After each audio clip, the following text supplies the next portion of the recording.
6:55. This was the 3rd of November 2022.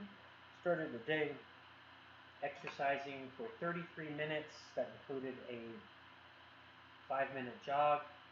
Then I took my daughter to school. Then I had a chiropractic appointment.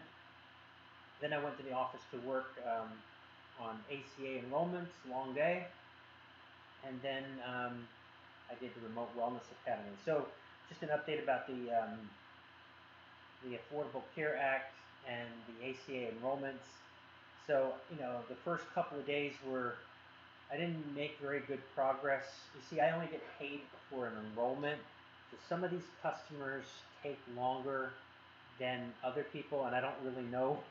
There's no real way to show you what to do. You really kind of have to go through the experience. So a lot of it for me is just stumbling through it. But now today was my third day going through this process, and I'm now more confident. I'm like the people that I know that are not going to enroll. I'm doing my best to end the call as quickly as possible, get them, get off the phone with people who are not eligible buyers, and only speak to people who are interested in enrolling. Now I can't be rude or but I can like somewhat kind of speed that process up. I can say, is there anything else I can do for you? Thanks for calling the enrollment center. Here's a number to call, and then just you know try my best to not be rude, because I'm still representing the carriers, but at the same time, I need to be productive with my time, because there's other people on hold that want to enroll, and I'm losing out by spending time with a non-qualified buyer. So I need to get off the line. If they're not going to enroll, then I need to get off the line. And I'm also trying to push the people, because before it was like I was afraid to ask them. I'd see the numbers come up, and it would be like $1,000. Like for some people would be free, and other people would be $1,000. And like it really, there's a lot of variables that go into how much a person actually pays, how many family members that they have, how many people are living in their household, what their income is, what their zip code is. So I don't have any control over that. I mean, I literally don't. And sometimes the people pay the same amount when they go to renew, and some people are paying substantially more, and sometimes people are sticker shock. And then I read off I'll read off like, oh, it's going to cost you $1,400 a month, and they're like, great, okay, that's what I was expecting to pay. And like, so it's teaching me that, don't like presume anything. It's like, just read off the screen. It's just like, okay, let me make sure I got this right.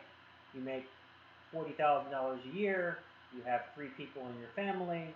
This is what you qualify for. This is the premium. This is what the bronze plan has. This is what the silver plan has. And then, try to expedite that as quickly as possible. Maybe give them very, very basic information, but I don't have to go into like a whole sales pitch. I can just say, okay, the primary care doctor is 35. You have a deductible of 6,000, maximum out of pocket 8,200, and monthly premium is $850. Is this the plan that you want to enroll in? The trial close. So that's basically it. That was my day for day 65. That's what I'm learning. It's good practice, because I like the fact that these are not leads that I'm paying for. These are people that just literally they're calling. Now there's a lot of flaky calls, and some of them are really time consuming. Like I had a woman that called twice, and basically I spent 2 hours on the phone. I'm going to get paid maybe a $30 commission, maybe, depending on the total number of commissions that I get overall. But maybe I get $30 for spending 2 hours on the line with this person, and she required a Vietnamese interpreter, and it was very it was hard to set all that up, and it was very time consuming. Other people, you can be done in 15 minutes, and it's a family of five, and it's really simple and straightforward. So those are the calls that I want, but I can't cherry pick them. I have to take them as they come, and I can't be rude, and I have to service everybody the same. But what I can do is I can like corral and expedite it as quickly as possible. Try to wrap it up and say, hey, we've got anything else I can do? I have other people calling for me, and then if I know I'm not going to get the enrollment, I can always say, hey, look, healthcare.gov has a lot of information on there.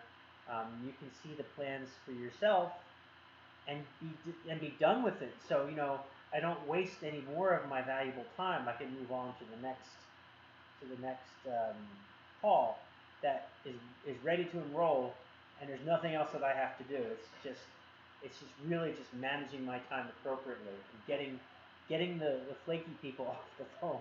That's really the biggest part of it. And there are flaky people like, oh, I don't know my ID number, or I'm interested in Medicare. These are not calls that I have anything to do with, so I have to dispose of them. Or people who like I want to sign up for the ACA. You start asking them a series of questions, and they don't qualify for the ACA because their income is too high or their income is too low. If their income is too low, the government doesn't want to give them an ACA plan. The government wants to push them onto Medicaid, right? If your income is too low and you qualify for Medicaid, the federal government doesn't want um, to put them on an ACA plan because Medicaid is run by the states. So, if the federal government says, no, you don't qualify, your income's too low, we want the state that person resides in to cover their Medicaid. So that's just what it is. It's technical. There's a lot of like nuanced differences on different things, but that was basically it. That's my day 65. Have any questions, like, comment, subscribe, and I will talk to you tomorrow.